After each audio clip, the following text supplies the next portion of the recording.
Been a very fruitful day for ITV in India today.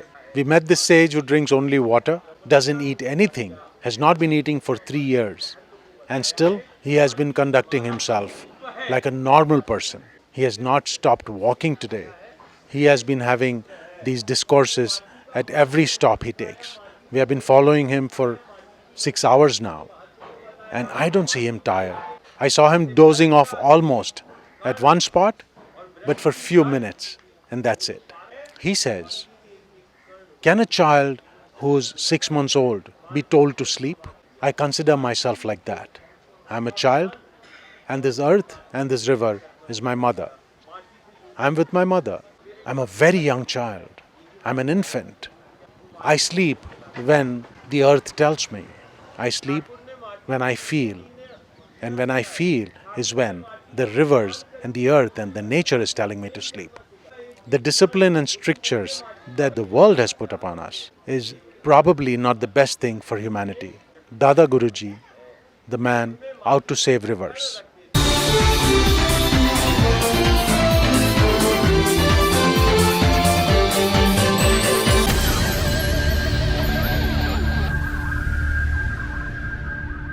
Finally, we get to meet the man, Dada Guruji.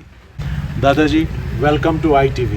हमारे दर्शक US में हैं और आपसे मिलकर उनको बड़ी खुशी होगी. 1000 दिन से ज़्यादा आप कुछ जल पान नहीं कर रहे, जल पी रहे हैं लेकिन खाना नहीं खा रहे. ये कैसे हो रहा है?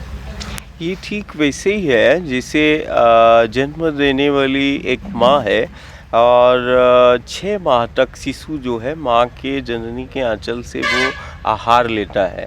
उसको कोई भी घर परिवार का अन्न द्रव्य पदार्थ नहीं दिया जाए. जैसे मैं बोलूँ आपका जन्म हुआ तो आप जन्म के बाद 6 माह तक आप जननी के आंचल से ही आपने आहार लिया है. अलग से बाहर से कोई द्रव्य पदार्थ नहीं लिया. जिस प्रकार जननी के आंचल से एक बालक एक शिशु 6 माह तक जीवित रहता है और वो बड़ा हष्ट-पुष्ट रहता है, उसको किसी प्रकार की कोई कमजोरी नहीं रहती है. ऐसे देखो मुझे, मैं 1100 दिनों से हूँ और दुनिया के लिए वो नदी है, दुनिया के लिए वो बहता हुआ पानी है. हमारे लिए वो नदी नहीं, हमारे लिए वो भगवती है, हमारे लिए वो शक्ति है. जीवन देने वाली को भी हम माँ कहते हैं. जन्म देने वाली को तो माँ सभी कहते हैं, लेकिन हमारी संस्कृति में जन्म देने वाली को ही नहीं, जीवन देने वाली को. ये नदियाँ जो बहता हुआ पानी है हमारे लिए असाधारण शक्ति है. वो चलता हुआ जीवन है. ये बहता हुआ पानी जिसे दुनिया देख रही है या जिसको नदी कह रही है, वो साक्षात एक शक्ति है जो प्रत्यक्ष है. और जैसे जननी के आंचल में वो आहार है शिशु के लिए, वैसे ही इस यमुना के आंचल में, गंगा के आंचल में, नर्मदा के आंचल में ये दुनिया की, विश्व की सबसे असाधारण शक्ति है या दुनिया का सबसे असाधारण जल है जो गंगा, यमुना और नर्मदा के आंचल में है. आपको यमुना के पानी से इतना ताकत मिलता है कि आपको खाना खाने की जरूरत नहीं और वो सब काम आप कर रहे हैं जो एक साधारण इंसान करता है. जिसे हम इससे पहले नर्मदा के पथ पर हमारा अधिकांश समय रहता है, तो नर्मदा का जल का हम सेवन करते हैं, गंगा के जल का भी सेवन करते हैं, यमुना के जल का भी हम सेवन करते हैं. और ये बहुत ही असाधारण है. ये एक प्राकृतिक प्रकृति द्वारा प्रदत्त है ये जल, और ये असाधारण शक्ति है. तो हम सिर्फ दुनिया को ये बताना चाहते हैं जो प्रकृति के समीप है या जिसका प्रकृति केंद्रित जीवन शैली है, वो सबसे बेहतर जीवन को जी सकता है. आज देखो चारों तरफ संक्रमण और आपदाओं से गांव नगर देश दुनिया शिकार हो रही है. तो इस संक्रमण और आपदा के दौर में ये हमारा व्रत या हमारा ये जीवन कहें, ये हम प्रकृति की ओर ले जाना चाहते हैं. वो धरा से जुड़े, वो पेड़ पहाड़ों से जुड़े, वो नदियों से जुड़े. कारण इन्हीं नदियों के तट पर जीवन की उत्पत्ति भी हुई, सभ्यता भी यही है, कला भी है, सब कुछ है. ये दुनिया के वो असाधारण पथ है जहाँ चलने से जीवन को दिशा मिलती है. Coming back to your energy that you get from the river, sir. River का पानी में इतना ताकत है जो आपको सब कुछ दे रहा है. आपने काफ़ी कुछ कहा कि ये कल्चर है, ये नीति है और ये जीने का एक रास्ता दिखाती है. 3 साल से सर आप पदयात्रा पे हैं. एक तरह से आपका सत्याग्रह है ये. इस सत्याग्रह से आप लोगों को क्या कहना चाहते हैं? ये सत्य का आग्रह है, ये हमारी साधना है। ये इसको हम यूँ कह सकते हैं कि दुनिया के लिए ये व्रत है, महाव्रत है या एक साधना है। ये साधना जीवन को दिशा देने के लिए, ये साधना, ये महाव्रत है। गांव नगर और देश दुनिया जो संक्रमण और आपदा का शिकार हो रही है, उसके पीछे उस दशा का सुधार करना और संक्रमण मुक्त, आपदाओं से मुक्त एक समाज की परिकल्पना को साकार करना। फैंटास्टिक. सो रेस्टोरिंग रिवर्स, पोल्यूशन निकालना, लेकिन इसके लिए लोगों का जुड़ना बहुत ज़रूरी है और लोगों को इस एक तरह से सफाई अभियान है ये, क्लैनलीनेस ऑफ रिवर्स है ये, तो क्लैनलीनेस ऑफ माइंड होता है. आपके हिसाब से दिमाग और तन मन सब कुछ क्लीन होना चाहिए. I understand that sir. लेकिन आपके इन लोगों के साथ या फिर जनता के साथ घूम करके आप इनको जो लेसन्स देते हैं, जो पढ़ाते हैं इनको, इसमें से गए 3 साल में आपको कितना चेंज लग रहा है लोगों में? इसमें गांव में, नगर में, समाज में बेहद गंगा का किनारा हो, यमुना का हो या नर्मदा का पथ हो, इसमें धीरे धीरे जन जागरण में जागरूकता आ रही है। और अब गांव नगर जो है ये सृजन शक्ति के द्वार हैं, जहां वो जाने अनजाने में गलत जीवन शैली के कारण, गलत आचरण के कारण कहीं ना कहीं वो अमृत तुल्य जल जो है वो दूषित होता चला जा रहा था। कहीं ना कहीं वो अपनी जीवन शैली जो उसकी रही है, उसके कारण कहीं ना कहीं नदियाँ प्रदूषित हो रही हैं और आज भी हो रही है। नर्मदा बचाओ आंदोलन के साथ जुड़ करके नर्मदा की परिक्रमा करते हुए निराहार निर्जला रह करके भी दादा गुरु ने एक संकल्प यात्रा आरंभ की है। इस दादा गुरु की संकल्प यात्रा को जिस तरह से इन्होंने आरंभ किया, दिल्ली से चल करके यहाँ मथुरा के करीब पहुँच गए हैं, धनौता गांव में। यहाँ पहुँच करके इस यात्रा के बारे में आपको क्या कहना है? यात्रा में तो हमने जहाँ भी गए वहाँ पर सभी नर्मदा यमुना जी का जल मुंह में लेने लायक भी नहीं रहा। हमारे दादा गुरु तो और बहुत परेशान हो रहे हैं इस चीज़ से।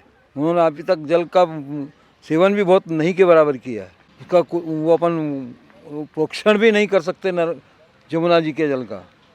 इतनी गंदगी जल हमको हर जगह मिली। सरकार संभवतः प्रयास भी कर रही है और प्लान भी बना रही है। उनका प्लान यही है कि यमुना के इस प्रदूषित जल को, जो फैक्ट्रीज़ की निकल करके गंदा पानी आ रहा है, जहरीला पानी आ रहा है, उनको बाहर ले जा करके फेंका जाए और उसको जो है साफ़ किया जाए और फिर वो पानी यमुना में लाया जाए।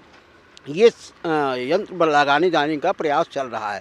ये जो जागृति हुई है, जिस तरह से यमुना को बचाने की संकल्प यात्राएं आरंभ हुई हैं, उसमें से एक यात्रा ये भी है।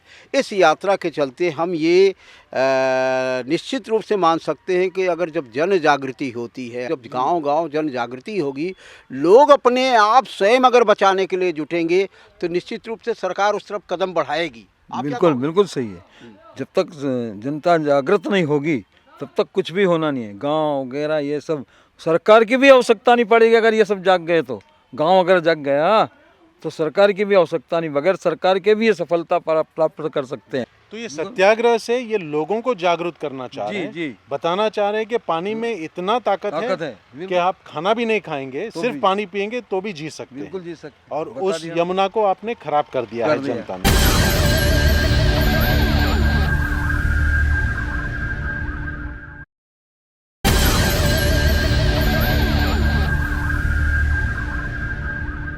तो ये जीवन शैली जो आप कह रहे हैं, नदी के माध्यम से हम जिए तो फिर ये तो प्रॉब्लम्स होगा ही नहीं। एकदम फ्रूगल लाइव्स रखेंगे तो प्रॉब्लम्स नहीं होगा। जीवन शैली बदलने के लिए लोगों को मॉडर्निटी छोड़नी पड़ेगी। आज वर्तमान समय में कहीं ना कहीं सारी दुनिया को हम यही संदेश, और ये वास्तविक सत्य है कि आज भौतिकवाद ने कहीं ना कहीं प्रकृतिवाद को छेड़ा है। हमारा जीवन, हमारी व्यवस्था, हमारा विकास सब कुछ प्रकृति पर केंद्रित है, इस माटी पर केंद्रित है, इन नदियों पर केंद्रित है, इन पेड़ पहाड़ों पर, पर्वतमालाओं पर केंद्रित है। प्रकृति केंद्रित जीवन शैली, प्रकृति केंद्रित व्यवस्था, प्रकृति केंद्रित विकास, ये हमारा आधार रहा है। और कहीं ना कहीं जैसे ही समाज प्रकृति से विमुख हुआ और उसका दोहन और शोषण हुआ, तभी से ये आपत्तियां, विपत्तियां और संक्रमण, ये तरह तरह की आपदाएं से जो गांव नगर शिकार हो रहा है, वो उसके गलत जीवन शैली के कारण है। कारण हमारी जीवन शैली, हमारी जो पद्धति रही है वो धरा पर केंद्रित है, वो धेनु पर केंद्रित है, वो गंगा नर्मदा पर केंद्रित है, वो प्रकृति पर केंद्रित है। तो प्रकृति केंद्रित जीवन शैली, प्रकृति केंद्रित व्यवस्था, प्रकृति केंद्रित विकास, ये हमारा आधार रहा है। लेकिन अभी कुछ दशकों से प्रकृति से विमुख हो गए, प्रकृति का दोहन, प्रकृति का शोषण करने से ये संक्रमण और आपदाओं का दौर प्रारंभ हुआ। ये हम तो देख रहे हैं और हम सब देख रहे हैं। आप में इसके खिलाफ जूझने का सोच कब से आया? नहीं, ये खिलाफ नहीं है, ये तो हमारा, हम बाल्यकाल से ही गाँव ने, घर ने हमें ऐसे ही देखा है, माटी से खेलते हुए, पेड़ पहाड़ों से खेलते हुए, नदियों के जिनको लोग नदी कहते हैं, हमारे लिए वो माँ है, माँ के पथ पर खेलते हुए, चलते हुए ही हम घर परिवार से, तो हमारी सबसे ज़्यादा निकटता प्रकृति से ही रही है, इन पेड़ पहाड़ों से रही है, नदियों से रही है। ये हमारे लिए गुरु है। और हम ये दुनिया को ये भी बताना चाहते हैं, जिसे आपकी भाषा में बोलते हैं ना, जीवन जीने की कला का केंद्र, या नेचुरल आर्ट ऑफ लिविंग का सेंटर। तो ये नेचुरल आर्ट ऑफ लिविंग के सेंटर हैं, ये गंगा के पथ, यमुना के पथ, नर्मदा के पथ, गोदावरी के पथ, कावेरी के पथ, ये जीवन जीने की कला के केंद्र है। यहाँ इस पथ से सिर्फ जीवन ही नहीं मिल रहा है, इस पथ से जीना भी सिखाते हैं। तो जीवन भी दिया उस माँ ने, जीना भी सिखाया, गांव नगर को आत्मनिर्भर भी बनाया, और सबसे बड़ी बात, गुरु और गोविंद और परमात्मा, ईश्वर जिसको कहते हैं, उसको भी मिलाया। Art of natural living, that's a fantastic thing you just said sir. लेकिन आप जब छोटे थे और आप इन चीज़ों से प्रभावित हुए या फिर इन तत्वों से प्रभावित हुए, तो आपके साथ और भी बच्चे रहे होंगे उस वक्त, उन लोगों में भी आपने ये देखा? ये स्वाभाविक सी चीज़ है कि गांव में सखाओं के साथ सबका खेलना कूदना रहता है, और अधिकांश वो खुले आसमानों में और पेड़ों के नीचे खेलना होता था, न जीवनदायिनी नदियों के तट और पथों पर खेलना होता था। धीरे धीरे वो प्रकृति की निकटता में तो हर एक बच्चा रहता है, प्रकृति, लेकिन सब दादा गुरुजी नहीं बनते। प्रकृति के समीप रहते रहते कुछ प्रकृति, ये कहते हैं ना, ये प्रकृति की जीवंत अभिव्यक्ति है। हम सिर्फ दुनिया को ये बताना चाहते हैं कि कितना असाधारण जल हमारे पास है, कितना असाधारण हमारे पास माटी है, कितना असाधारण ये पेड़ पहाड़ है। कहीं ना कहीं ये प्रकृति की जीवंत अभिव्यक्ति है। और ये महाव्रत, ये सत्याग्रह या ये साधना कहें, ये सिर्फ उस धारा के लिए समर्पित है, गंगा यमुना नर्मदा, उन पवित्र जीवन देने वाली नदियों के लिए समर्पित है। हम कभी कभी बोलते भी हैं कि ये सदी नदी पर है, नदी नहीं तो सदी नहीं, नदी को जानो मतलब अपने जीवन को जानो, नदी को जानो मतलब अपनी संस्कृति को जानना है, नदी को जानो मतलब अपनी सभ्यता को जानना है। एक बच्चा जब नदी पर संवाद करता है, या फिर एक घर और गांव, जैसे हम अभी भ्रमण करते करते ये दुनिया के लिए है कि नदी से संवाद, दुनिया के अंदर सिर्फ हमारा देश है और हमारी संस्कृति है जो हम नदी से संवाद करते हैं। ये युगों से चला आ रहा है, लाखों वर्षों से चला आ रहा है। हम माटी से संवाद करते हैं, हम इन पेड़ पहाड़ों से संवाद करते हैं, हम प्रकृति से संवाद स्थापित करते हैं, और प्रकृति के बीच समन्वय को स्थापित करते हुए हम दुनिया को सबसे बेहतर जीना सिखाते हैं। ये मैं मानता हूँ सर। और दादाजी, ये दादा गुरुजी, दादाजी आप बहुत यंग है तो दादाजी बोलना गलत होगा। तो गुरुजी, ऐसा है कि कई देशों में लोग एनवायरनमेंट को, प्रकृति को रिस्पेक्ट करते हैं हमारी ही तरह, लेकिन मॉडर्न नैरेटिव में जो बात चलती है दुनिया में उसमें ये आता नहीं। जाहिर सी बात है कि हिंदुस्तान में जो नेचुरल और नेचर के तरफ लोग जाते हैं उसकी भी बात नहीं होती। आपके माध्यम से ही होना शुरू हो गया है और हम इसको और बढ़ावा देने की कोशिश करेंगे। आपका नर्मदा मिशन के बारे में कुछ बताइए ना गुरुजी। नर्मदा मिशन एक विचार है, एक भाव है जो कि समाज को दिया है। एक ऐसा भाव जो प्रकृति की निकटता घर परिवार से कराए, इन पेड़ पहाड़ों की जीवंतता को बताए और कहीं ना कहीं प्रकृति उपासना और प्रकृति प्रेम से उसका मूल उद्देश्य मिशन का यही है कि वो अपने प्रकृति से जुड़े, प्रकृति उपासना, राष्ट्र आराधना और कहीं ना कहीं ये समूचा विश्व हमारा परिवार है। वसुधैव कुटुंबकम, जिसको हमने कहा कि विश्व हमारा परिवार है। आने वाले समय में मुझे ऐसा लगता है कि ये समूचा देश ही नहीं दुनिया एक सूत्र में पिरोएगा और सबकी एक आराधना उपासना होगी। वो है प्रकृति की निकटता, प्रकृति से प्रेम, जीव से प्रेम। ये धर्म है। सब उस माटी को बचाने की बात आज भी कर रहे हैं और सारी दुनिया इसी प्रकृति पर्यावरण जिसको आप कह रहे हैं और जिसको हम माँ के स्वरूप में पूज रहे हैं, इन्हीं नदियों के लिए, इन्हीं पेड़ पहाड़ों के लिए। हो सकता है दुनिया आज देख रही कि हम अकेले निकले हैं, लेकिन हमें पूरा विश्वास है कि ये सारी दुनिया एक स्वर में, एक विचार में, एक सब जाति पंथ का ये सब भेदभाव मिट जाएगा और वो अपनी माटी के लिए, इस धरती को बचाने के लिए सारी दुनिया, कई देश एक होंगे। तो कहीं ना कहीं ये धरती को बचाने का भी प्रयास है, ये नदियों के साथ साथ। तो धरती यानी कि पूरे अर्थ को आपको बचाना है। वसुधैव कुटुंबकम जब भी आप कहते हैं तो हमारे व्यूअर्स और पूरे देश में सबको प्रधानमंत्री जी का चेहरा याद आता है। नर्मदा मिशन गवर्नमेंट से जुड़ा हुआ है किसी तरह? नर्मदा मिशन एक विचार है और ये प्रत्येक घर परिवार से लेके शासन प्रशासन और जो सरकारें हैं सबके साथ समन्वय है और सबको ये जो कार्य है प्रकृति को या नदियों को बचाने का या धरती की या हम अपनी जो सनातनी संस्कृति की बात कर रहे हैं, ये तो सबके समावेश से ही होता है और जिसको दादा गुरु कहते हैं, ये भी एक विचार है। दादा गुरु एक विचार है। Dada Guru is an idea. That's what Dada Guru calls himself. That's very interesting. गुरुजी, आगे हम इसके बारे में बात करें तो आपको क्या लगता है? ये मैंने देखा, ये एक सत्य का आग्रह है। It's a search for truth. Fine. मुझे लगता है ये एक अवेकनिंग प्रोग्राम है। ये जागरूक करने के लिए बहुत इम्पोर्टेंट है।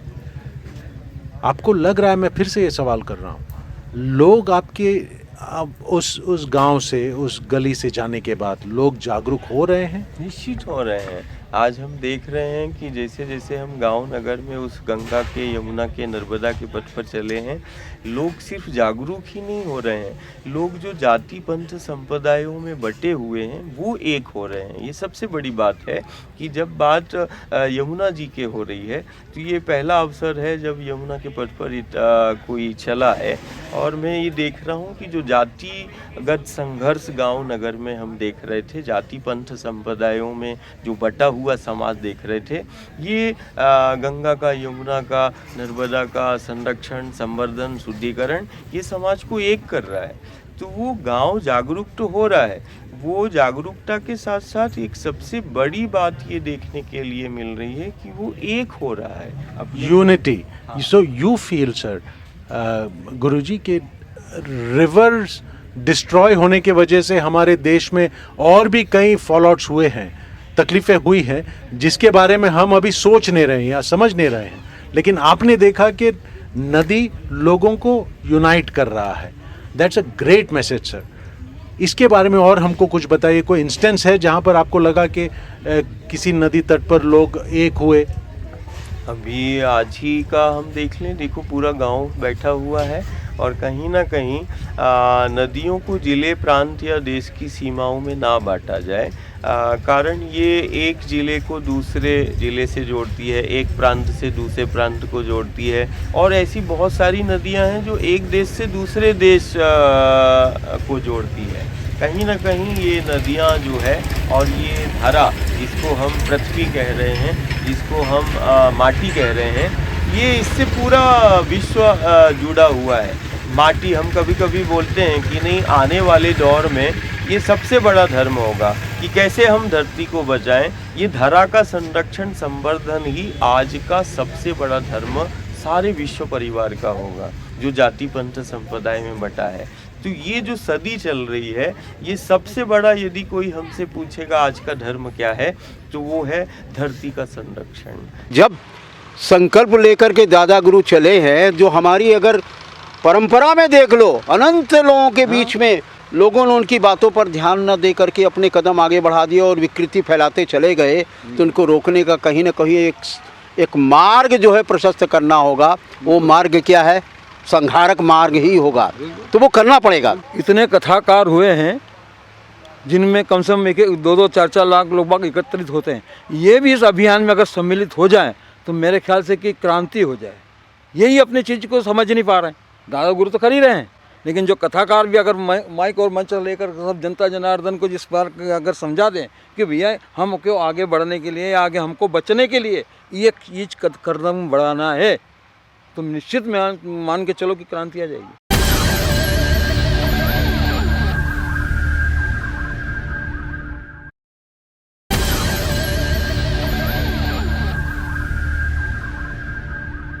प्रोटेक्टिंग द अर्थ, एनवायरनमेंट, ये सबसे बड़ा धर्म है। That is the biggest religion आज का धर्म, और इसको अपनाना चाहिए हर इंसान ने। निश्चित अपनाने की बात ही नहीं है, कारण प्रकृति जो वो प्रधान ही है जीव, वो प्रकृति से विमुख है, तो थोड़ी देर के लिए साधन संसाधनों में वो आसक्त है। वो तो इसको अपनाने का नहीं, वो तो इसके सानिध्य में ही है। हम किसी चीज को तब हम प्राप्त करेंगे जब जो चीज हम, जिससे हम अलग हैं। तो अपनाने की जरूरत नहीं है, लेकिन पहचानने की जरूरत है। ये व्रत और ये जागरण, ये साधना उसी एहसास को कराने के लिए है कि देखो इस माटी के कण कण में ये माटी जीवित है। ये नदियाँ मृत नहीं है, ये नदियाँ जीवित हैं, जिसको हम नदी कह रहे हैं। और ये नदियाँ हम जब गंगा यमुना या हम पवित्र उन नदियों के हम प्रार्थना करते हैं, तो वो प्रार्थना वो सुनती है और वो हमें सब कुछ देती है, जीवन भी देती है, व्यवस्था भी देती है, और गुरु गोविंद से भी मिलाती है, आत्मबोध कराती है, जीवन को दिशा देती है, दशा में सुधार करती है।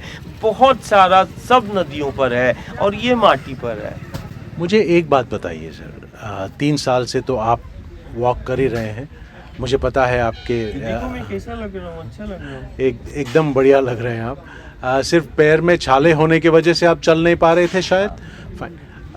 एक सवाल है, थोड़ा टेक्निकल है। नदियों से रेत निकालने के बारे में देश में बहुत प्रॉब्लम्स होते हैं, आपका इसके बारे में क्या विचार है? मैंने बोला ये संक्रमण और आपदा जो देश दुनिया में आ रही है, वो कहीं ना कहीं अत्यधिक शोषण के कारण है। कहीं ना कहीं चाहे वो नदियों का हो, पहाड़ों का हो, जंगलों का हो, कहीं ना कहीं शोषण तो हुआ है। तो बैलेंस्ड होना चाहिए। निश्चित, जैसे मैं बोलूं कि एक घर में गाय है और गाय का दोहना गलत नहीं है। प्रकृति तो हर एक चीज़ को देती है। जैसे जननी के आंचल में वो दूध आ जाता है, तो दूध का निकालना गलत नहीं है, लेकिन यदि उस आंचल को ही काट दिया जाए तो वो फिर गलत है। मुझे ऐसा लगता है कि जो अत्यधिक दोहन और शोषण, जो खनन जिसको हम बोल रहे हैं, उस पर आज कहीं ना कहीं चिंतन की आवश्यकता है कि वो नदी तो अपने आंचल से वो उतनी रेत को निकाल ही देती है, उसको खनन करने की आवश्यकता, माइनिंग करने की जरूरत नहीं है। जो नदी देती है उसे लेना चाहिए। उसे लेना चाहिए। जो माँ देगी, और माँ के आंचल में बच्चे के लिए आहार है, माँ के आंचल में बच्चे के लिए व्यवस्था है, तो माँ से छीनने की आवश्यकता ही नहीं है। माँ तो ठीक वैसे ही जैसे एक वृक्ष में फल लगा है, आप फल को नहीं भी तोड़ोगे तो वो एक समय गिर जाएगा पक के और वो घर खाएगा, लेकिन अब पूरी डाल को ही काटना फल के लिए, ये मैं उचित नहीं समझता। तो कहीं ना कहीं ये प्रवृत्ति गलत दिशा में समाज की गई है और उस पर कहीं ना कहीं अंकुश लगाने की आवश्यकता है। ना माँ का जीवन है, माँ का आंचल है, एक तरफ खनन बड़ी समस्या है, दूसरी तरफ माँ का एक आंचल जिसको हम बोल रहे हैं वो जल संग्रहण, जहाँ जैसे माँ के आंचल में आहार होता है, दूध होता है, वैसे ही इसका माँ का एक जल संग्रहण क्षेत्र है जिसको हरित क्षेत्र बोलते हैं। तो जिसे मैं कई बार बोलता हूँ कि मठ की शोभा मूर्ति से है, मठ की मान्यता मूर्ति से है। यदि किसी मंदिर और मठ में मूर्ति नहीं होगी तो उसकी कोई मान्यता नहीं होगी। जीवन देने वाली का भी जीवन क्षेत्र है जिसको हम हरित क्षेत्र कहते हैं। आज कहीं ना कहीं उसमें भी अतिक्रमण और अंधाधुंध निर्माण, बड़ी बड़ी इमारतें, कॉलोनियाँ, और जिसके कारण आज कहीं ना कहीं गांव नगर का ही जीवन संकट में है। बहुत सही। अब लगातार बाढ़ आ रही है। हम उत्तराखंड को देखें, आज पेड़ और पहाड़ों को जरूरत व्यवस्थाओं के नाम पर हमने उसको काट दिया। आज जिन पेड़ पहाड़ों ने उस जल को बांधा हुआ था, आज कहीं कहीं हम देख रहे हैं कि बड़ी भयावह वो लहर आती है, वो बाढ़ आती है जो पूरा गांव खत्म कर देती है। तो इस सब का मूल यानी कि root of the problem unbridled uncontrolled population growth हो सकता है। पॉपुलेशन तो समस्या है ही, साथ में उसके जो ज़रूरत और व्यवस्थाओं के नाम पर जो शोषण करने लगा, उसकी जीवन शैली गलत दिशा में चली गई। तो पॉपुलेशन एक बड़ा कारण तो मैं नहीं मानता उतना ज़्यादा। कारण पर्याप्त इस पृथ्वी पर जल है और जीवन भी है, व्यवस्था भी है, लेकिन धीरे धीरे यदि पॉपुलेशन भी यदि कहते हैं ना कोई भी सीमा के बाहर जाएगा तो वो विस्फोट होगा। तो ऐसे ही ये पॉपुलेशन भी विस्फोट का कारण कई जगह पर बना है कि लोग एक दूसरे को मारने लगे और अपने जीवन के और अपने घर को चलाने के लिए वो आज पेड़ों को, पहाड़ों को काटने लगे, बेचने लगे। नदियों के पथ पर खनन होने लगा, माँ के आंचल में निर्माण और बड़े बड़े अतिक्रमण हो गए, जो कहीं ना कहीं उसको पता नहीं कि इस आंचल में पीढ़ियों का जीवन छिपा हुआ है। वही आज समाज को मैं बोलता हूँ कि नहीं, इस जीवन देने वाली के जीवन क्षेत्र को भी हमें ठीक वैसे ही संरक्षित करना होगा जैसे हम घर द्वार को करते हैं। हमारे व्यूअर्स अमेरिका में है, उनके लिए कोई संदेश, some message for your viewers around the world. आज मैं देश और दुनिया के सभी भक्त प्रेमियों को सिर्फ एक ही संदेश देना चाहता हूं कि वर्तमान स्थिति में आज सारी दुनिया संक्रमण और आपदा का शिकार हो रही है और सबकी एक इच्छा होती है सबसे बेहतर जीवन जीने की और सबसे सुरक्षित जीवन जीने की। तो हम सिर्फ दुनिया से यही आह्वान भक्त प्रेमियों से करना चाहते हैं कि वो अपनी धरती से जुड़े, वो प्रकृति से जुड़े और प्रकृति केंद्रित जीवन शैली, प्रकृति केंद्रित व्यवस्था और प्रकृति केंद्रित विकास की परिकल्पना को वो साकार करे। जो प्रकृति के समीप है वो सबसे बेहतर जीवन उसका है और कहीं ना कहीं जो प्रकृति के साथ हमने छेड़खानी की है वो आने वाले समय में ना हो। और चलो सब मिलकर अपनी धरती को बचाएं और चलो इन पवित्र जीवन देने वाली नदियों को बचाएं। गंगा, यमुना, नर्मदा ये सबसे असाधारण नदियां हैं देश की। ऐसे अन्य देशों में भी वो नदियां हैं। कहीं ना कहीं इन नदियों को हमें बचाना होगा। नदी नहीं तो सदी नहीं, नदी को बचाने हमें जागना होगा, धरती को बचाने हमें सबको एक होना होगा। That is Dada Guruji, a savant, a sage who doesn't eat, only drinks water and tries to spread the message of river. You must have heard him. He says, "Maa ka aanchal." He means the mother's lap, the mother's love. The mother he's referring to is the river, and especially in this case, River Yamuna. Thank you, Dada Guruji.